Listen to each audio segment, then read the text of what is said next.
Friends, ఇప్పుడే అందిన వార్త. మరో కాంగ్రెస్ కీలక నేత అరెస్టు, తీవ్ర ఆందోళనలో నాయకులు అంటూ వార్తలు అయితే వినిపిస్తున్నాయి అండి. దీనికి సంబంధించి వివరాలు చెప్పడానికి వీడియో చేయడం జరుగుతుంది. చాలా మంది వీడియోస్ కానీ సబ్స్క్రైబ్ చేసుకొని మర్చిపోతున్నారండి. దయచేసి ఛానల్ సబ్స్క్రైబ్ చేసుకొని బెల్ ఐకాన్ ట్యాప్ చేయండి.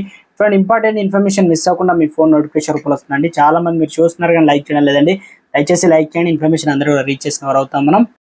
జగన్మోహన్ రెడ్డి తీసుకుంటున్న నిర్ణయాలు చాలానే సంచలనంగా మారాయి. ఎందుకంటే ఎంతో ఆలోచించిన తర్వాత ఆయన పరిపాలన సౌలభ్యాన్ని సులభతరం చేసేందుకు వాలంటీర్ వ్యవస్థను తీసుకొచ్చారు. వాలంటీర్ వ్యవస్థ ద్వారా ప్రజలకు ప్రభుత్వానికి మధ్య దూరాన్ని తగ్గించేందుకు జగన్ అది చాలా పెద్ద సక్సెస్ అయిపోయింది. అందుకే ఇప్పుడు చంద్రబాబు, పవన్ కళ్యాణ్ కూడా తాము వాలంటీర్ వ్యవస్థను కొనసాగిస్తామని, జీతాలు కూడా పెంచుతామని ప్రకటన చేస్తున్నారు. అయితే ఇప్పుడు జగన్ సర్కారు మరో అరుదైన గుర్తింపు అయితే దక్కిందనుకోవచ్చు. ఎందుకంటే అదేంటంటే రేవంత్ రెడ్డి సర్కారు కూడా త్వరలోనే తెలంగాణలో వాలంటీర్ వ్యవస్థను ప్రవేశపెట్టబోతున్నారనే ప్రచారం ఎప్పటి నుంచో జరుగుతుంది. ఎన్నికల ముందు రేవంత్ సూచనల ప్రాయంగా దీనిపైన మాట్లాడారు. అయితే తాజాగా మంత్రి కోమటిరెడ్డి వెంకటరెడ్డి నల్గొండ మీటింగ్లో మాట్లాడుతూ తెలంగాణలో కూడా వాలంటీర్ వ్యవస్థను తీసుకొస్తామని చెప్పారు.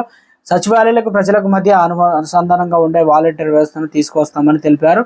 అయితే వాలంటీర్లకు 10,000 కూడా ఇస్తామని ఆయన ప్రకటించడం ఇక్కడ గమనార్హంగా మారింది. త్వరలోనే అన్ని పథకాలు కావచ్చు, ప్రతిదానికి వైఎస్ జగన్మోహన్ రెడ్డి ఏ రకంగా చేశారో అక్కడ 5,000 ఇస్తే ఇక్కడ 10,000 ఇస్తామనే విధంగా మొత్తానికి తెలంగాణలో సీఎం రేవంత్ రెడ్డి ఆదేశాల అనుసారంగానే, లేదంటే ఇండైరెక్ట్ గానే కోమటిరెడ్డి ఒక కీలక ప్రకటన చేశారు. గతంలోనూ సీఎం రేవంత్ రెడ్డి నోట నుండి వాలంటీర్ వ్యవస్థ ఇందిరమ్మ రాజ్యం తీసుకొస్తాం అంటూ వార్తలు అయితే రావడం ప్రస్తుతానికి ఎన్నికల వేళ ఇది హాట్ టాపిక్ గా మారిందంటున్నారు. ఇదే జరిగితే ప్రజలకు మరింత సులభతరం పరిపాలన సౌలభ్యం కోసం ఇక ప్రభుత్వానికి ప్రజలకు పథకాల మధ్య గ్యాప్ తగ్గుతుందని, దీనివల్ల బెనిఫిట్స్ అయితే పెరుగుతాయి అంటున్నారు. చూడాలి ఎప్పుడు అందిస్తారు ఏందనేది. మొత్తానికి ఈ మాట అనడంతో రాష్ట్రంలో కింద సీఎం రేవంత్ రెడ్డి స్వయంగా చెప్పించారా, మొత్తానికి గుడ్ న్యూస్ అయితే అందించినట్లు వార్తలు అయితే వినిపిస్తున్నాయి రాజకీయ నిపుణులు అంటున్నారు.